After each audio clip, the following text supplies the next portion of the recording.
Aster മെഡിസിറ്റിയുമായും IMA കൊച്ചിയുമായും സഹകരിച്ച് സംഘടിപ്പിക്കുന്ന ദേശീയ ആരോഗ്യ മാധ്യമ ഉച്ചകോടിയായ National Health Journalism Summit September 20-21 തീയതികളിൽ നടക്കും. കലൂർ IMA ഹൌസിൽ നടക്കുന്ന ഉച്ചകോടിയിൽ രാജ്യത്തിന്റെ വിവിധ ഭാഗങ്ങളിൽ നിന്നെത്തുന്ന 30-ലേറെ മാധ്യമ പ്രവർത്തകർ പങ്കെടുക്കും. ഇന്ത്യയിൽ ആദ്യമായിട്ട് ഹെൽത്ത് റിപ്പോർട്ടേഴ്സിന് വേണ്ടി എറണാകുളം പ്രസ് ക്ലബ്ബ് IMAയും ആസ്റ്റർ മെഡിസിറ്റിയുമായി സഹകരിച്ചുകൊണ്ട് ഒരു media national Health Journalism summit എന്ന് പറഞ്ഞൊരു പരിപാടി നടത്തുകയാണ്. ഇത് ഹെൽത്ത് സ്പെഷ്യലൈസ് ചെയ്ത ജേർണലിസ്റ്റുകൾക്ക് വേണ്ടിയിട്ട് ഇന്ത്യയിൽ ആദ്യമായി നടക്കുന്നൊരു പരിപാടിയാണ്. കശ്മീർ മുതൽ ട്രിവാൻഡ്രം വരെയുള്ള വിവിധ സംസ്ഥാനങ്ങളിൽ നിന്നുള്ള ഹെൽത്ത് സ്പെഷ്യലൈസ് ചെയ്ത റിപ്പോർട്ടേഴ്സ്, നമ്മുടെ കേരളത്തിൽ നിന്നടക്കമുള്ള തിരഞ്ഞെടുക്കപ്പെട്ട റിപ്പോർട്ടേഴ്സ് പങ്കെടുക്കുന്ന, അതായത് ജേർണലിസ്റ്റുകൾ പങ്കെടുക്കുന്ന ഒരു 2 ദിവസത്തെ പരിപാടിയാണ്. IMAയിൽ വെച്ചാണ് പരിപാടി. 20-ാം തീയതി ഉദ്ഘാടനം, 21-ന് സമാപനം, അങ്ങനെ 2 ദിവസമായിട്ട് നടത്തുന്ന പരിപാടിയാണ്. അപ്പോൾ ആ പരിപാടി IMAയും ആസ്റ്റർ മെഡിസിറ്റിയും ചേർന്നാണ് നമ്മൾ നടത്തുന്നത്. ഈ ഒരു പരിപാടി IMA കൊച്ചിനെ പ്രസ് ക്ലബ്ബ് സമീപിച്ചപ്പോൾ ഞങ്ങൾ ആക്ച്വലി വളരെ സന്തോഷമായിരുന്നു. നമുക്ക് വളരെ എൻകറേജിങ് ആയിട്ടുള്ളൊരു എക്സ്പീരിയൻസ് ആയിരുന്നു അതിലുണ്ടാകുന്നത്. സാധാരണഗതിയിൽ ഹെൽത്ത് റിപ്പോർട്ടിംഗ് ഒരു ക്രൂഷ്യൽ പാർട്ട് ഓഫ് പബ്ലിക് ഇൻഫർമേഷനാണ്. അപ്പോൾ അതിന് ഒരു കറക്റ്റ് ആയിട്ടുള്ള ഒരു എത്തിക്കലായിട്ടുള്ളതും ജനങ്ങളിൽ എത്തേണ്ട കറക്റ്റ് ഇൻഫർമേഷനും ഒരു സയൻറ്റിഫിക്കലി റെലവൻ്റ് ആയിട്ടുള്ള ഇൻഫർമേഷനും അതെങ്ങനെ എത്തിക്കാം അതിനെക്കുറിച്ചുള്ള ഒരു കോൺക്ലേവ് എന്ന് പറയുമ്പോൾ തീർച്ചയായിട്ടും പ്രസ് ക്ലബ്ബ് അതിൻ്റെ ഒരു ഇനിഷ്യേറ്റീവ് എടുത്തതിൽ IMA കൊച്ചിൻ തീർച്ചയായിട്ടും അതിൽ വളരെ ആക്റ്റീവ്ലി പാർട്ടിസിപ്പേറ്റ് ചെയ്യാൻ അപ്പം തന്നെ തീരുമാനം എടുത്തായിരുന്നു.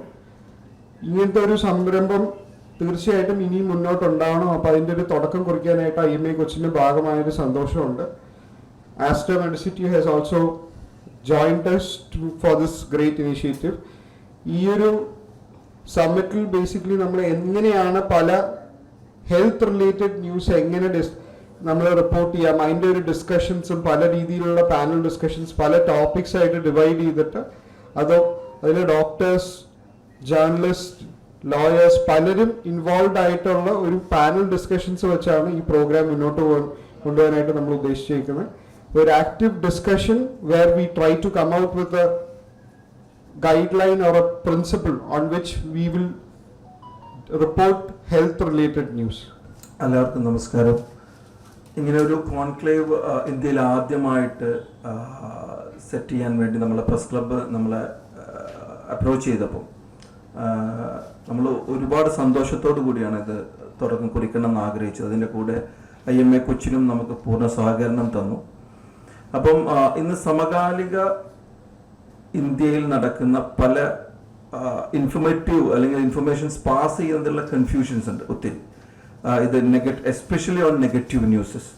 ഇത് എങ്ങനെ സ്ട്രക്ചേർഡ് ആയി ആളുകളിലേക്ക് എത്തിക്കണം, എന്ത് ലെവൽ ഡിസ്കഷൻസ് ആണ് വേണ്ടത്, എന്ത് ലെവൽ ഇൻഫർമേഷൻസ് ആണ് ജനങ്ങളിലേക്ക് എത്തേണ്ടത് എന്നുള്ള ഒരു ഹയർ ലെവലുള്ള ഒരു ചർച്ച ഇന്നത്തെ ഇന്ത്യൻ ഹെൽത്ത് കെയറിലും അതിൻ്റെ കൂടെ മീഡിയ ലെവലിലും ഇത് വളരെ അത്യാവശ്യമായി നിൽക്കുന്നൊരു സമയമാണ്.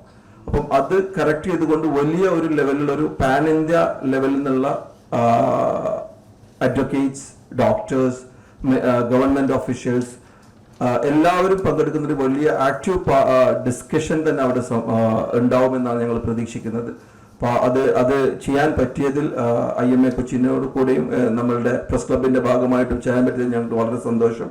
നമുക്കറിയാം, അനുദിനം പുതിയ രോഗങ്ങൾ ബ്രേക്ക് ചെയ്യുകയാണ്. അപ്പം അത് പടരുന്നു. അതിൽ നമ്മൾ വാർത്തകൾ കൊടുക്കുമ്പോൾ പലപ്പോഴും ജനങ്ങൾ അതീവ ആശങ്കയിലേക്ക് വരുന്നൊരു സമയമുണ്ട്. എന്നാൽ ഈ രോഗത്തിനെ സംബന്ധിച്ചിടത്തോളം ഉള്ള കൃത്യമായ വിവരങ്ങൾ നമുക്ക് ഡോക്ടർമാരിൽ നിന്ന് ലഭിക്കാത്ത സാഹചര്യങ്ങളുണ്ട്. ഒരു കാര്യം, ഡോക്ടർമാരെപ്പോഴും അവരുടെ രോഗികളുടെയും അല്ലെങ്കിൽ അതിൻ്റെ ഒരു തുടർ ചികിത്സയുടെ ഭാഗമായിട്ട് അവർ തിരക്കായി പോകുമ്പോൾ ആ വിവരങ്ങൾ കൃത്യമായിട്ട് കൈമാറാൻ അവർക്ക് സമയം കിട്ടാതെ വരുന്നതാണ്. അപ്പോൾ അങ്ങനെയുള്ള പല പ്രശ്നങ്ങൾ കൊണ്ട് യഥാർത്ഥമായ ഒരു ചിത്രം, ഒരു രോഗം അല്ലെങ്കിൽ ഒരു പകർച്ചവ്യാധി പടർന്നു പിടിക്കുമ്പോൾ അതിൻ്റെ യഥാർത്ഥത്തിലുള്ളൊരു ചിത്രം നമുക്ക് ലഭിക്കാതെ വന്നു. പക്ഷെ എന്നാലും നമുക്ക് കോവിഡ് കാലയളവിൽ അറിയാം, കോവിഡ് കാലയളവിൽ നമ്മുടെ മുഖ്യമന്ത്രി അടക്കമുള്ള ആളുകൾ അല്ലെങ്കിൽ നമ്മളുടെ ഭരണാധികാരികൾ തന്നെ അതിനെക്കുറിച്ച്, അതിൻ്റെ വ്യാപനത്തെക്കുറിച്ചും അതിൻ്റെ മുൻകരുതലുകളെക്കുറിച്ചും അതിലെടുക്കേണ്ട കാര്യങ്ങളെക്കുറിച്ചും അനുദിനം കൃത്യമായിട്ട് പറഞ്ഞതോടുകൂടി ജനങ്ങളുടെ ഭീതി അകലുകയും അവർക്ക് വലിയൊരു ആശ്വാസം ഉണ്ടാവുകയും ചെയ്തു.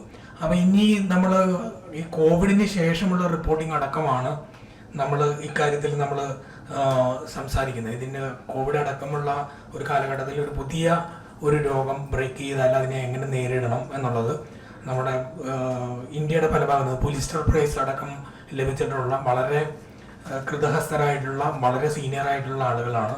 22 പേരോളം സംസ്ഥാനത്തിന് പുറത്തുനിന്നുള്ള ആളുകളാണ് ഈ 2 ദിവസത്തെ കോൺക്ലേവിൽ പങ്കെടുക്കുന്നത്. വളരെ സീരിയസ് ആയ ഒരു ചർച്ച നടക്കും. അതിൽ നിന്ന് ഉയർന്നു വരുന്ന ഒരു തീരുമാനം അല്ലെങ്കിൽ അതിനകത്തൊരു കൂട്ടായ്മയിലുണ്ടാകുന്ന ഒരു തീരുമാനം ആരോഗ്യരംഗം അനുദിനം മാറിക്കൊണ്ടിരിക്കുകയാണ്. ഇപ്പം ഇൻഷുറൻസിൻ്റെ കമ്പനികളുടെ കടന്നുവരവുണ്ട്. അപ്പോൾ അതിനിടയിൽ പെട്ടുപോകുന്ന സാധാരണക്കാരുണ്ട്. സർക്കാരിൻ്റെ ഇപ്പോൾ കഴിഞ്ഞ ദിവസങ്ങളിൽ നമുക്കറിയാം നിയമസഭയിൽ ഏറ്റവും കൂടുതൽ ചർച്ചയായത് ആരോഗ്യരംഗം സംബന്ധിച്ചിട്ടുള്ള കാര്യങ്ങളാണ്. പക്ഷേ കേരളത്തെ സംബന്ധിച്ചിടത്തോളം നമ്മുടെ ആരോഗ്യരംഗം ലോകത്തിന് മാതൃകയായിട്ട് നിൽക്കുന്നത് സ്വകാര്യ മേഖലയും സർക്കാരും കൂടിയുള്ള കൈകോർത്തുകൊണ്ടുള്ള ഒരു നിലനിൽപ്പാണ്. അതുകൊണ്ട് തന്നെയാണ് നമുക്ക് ഏത് രോഗം വന്നാലും നമുക്കതിനെ നേരിടാൻ പറ്റുന്നത് അങ്ങനെ ഒരു സാഹോദര്യം, ഒരു സർക്കാർ വേറെ അല്ലെങ്കിൽ സ്വകാര്യ മേഖല വേറെ എന്നുള്ളൊരു നിലപാട് സർക്കാരിനുമില്ല അല്ലെങ്കിൽ പൊതുജനങ്ങൾക്കുമില്ല എന്നുള്ളത് കൊണ്ടും അതിനിടയിൽ നിൽക്കുന്ന സാമൂഹ്യ സന്നദ്ധ സംഘടനകളടക്കമുള്ള ആളുകളുടെ ഇടപെടലുകളും കൊണ്ടും നമുക്ക് വളരെ കൃത്യമായിട്ട് മുന്നോട്ട് പോകാൻ സാധിക്കുന്നുണ്ട്. അപ്പോൾ 19-ാം തീയതിൻ്റെ ഉദ്ഘാടനം ജസ്റ്റിസ് ദേവൻ രാമേന്ദ്രൻ 20-ന് ഇതിൻ്റെ ഉദ്ഘാടനം ജസ്റ്റിസ് ദേവൻ രാമേന്ദ്രൻ നിർവഹിക്കും. അന്ന് നമ്മുടെ ആസ്റ്ററിൻ്റെ മെഡിസിറ്റിയുടെ CEO ഡോക്ടർ നളന്ദ ജയദേവ് ആമുഖ പ്രഭാഷണം നടത്തും. MP മാരായിട്ടുള്ള Benny Behanan, Hibi Eden, TJ Vinod MLA തുടങ്ങിയവർ പങ്കെടുക്കും. സമാപന സമ്മേളനം നമ്മുടെ പ്രതിപക്ഷ നേതാവ് VD സതീശനാണ് ഉദ്ഘാടനം ചെയ്യുന്നത്. 21-ാം തീയതി ഉച്ചയോടുകൂടി 2 മണിയോടുകൂടിയാണ് സമാപന സമ്മേളനം നടക്കുക. അപ്പോൾ നമ്മുടെ സമാപന സമ്മേളനത്തിലും ഉദ്ഘാടന സമ്മേളനത്തിലും എല്ലാ മാധ്യമപ്രവർത്തകരും പങ്കെടുക്കണം.